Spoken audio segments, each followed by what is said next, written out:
பிசினஸ்ங்கிறது ஒரு இரும்பு. அது தொட்டா நம்மள காவு வாங்காம விடாதுன்னு சொல்றாங்கல்ல. அவங்களுக்கெல்லாம் இந்த வீடியோவ ஷேர் பண்ணுங்க. ஓகேவா?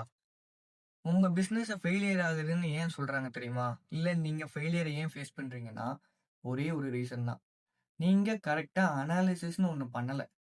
ஏன் அனலைஸ் பண்ணாதனால மட்டும் தான் என் பிசினஸ் ஃபெயிலியர் ஆகுதுன்னு கேட்டீங்கன்னா, 90% ஃபெயிலியர் ஆகுது. ஏன்னா, எல்லாரும் பண்றோங்கிறதுக்கான பிளான் கரெக்ட்டா இருக்கு. ஓகேவா? இப்படி பண்ணா என் பிசினஸ் சக்சஸ் ஆகும்னு இருக்கே தவிர, அதுக்கு முன்னாடி அந்த பிசினஸ யாரெல்லாம் பண்ணியிருக்காங்க? அவங்களோட சக்சஸ் ரேட் என்ன?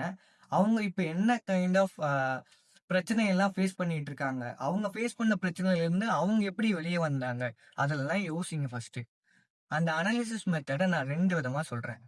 ஒரு மெத்தட் வந்து ஸ்வாட் அனாலிசிஸ். இன்னொரு மெத்தட் வந்து காம்படிட்டிவ் அனாலிசிஸ். இப்போ இந்த ஸ்வாட் அனாலிசிஸ் நான் ஏன் சொன்னேன் தெரியுமா? உங்களுடைய ப்ராடக்ட் இல்லைன்னா சர்வீஸ வந்து நீங்க எத ஸ்ட்ரென்த்தா கன்சிடர் பண்றீங்க? அதோட ஆப்பர்ச்சுனிட்டி எப்படி இருக்கு? அதோட வீக்னஸ் என்ன? அதோட த்ரெட்ஸ் என்ன? இதெல்லாம் தான் ஸ்வாட் அனாலிசிஸ்.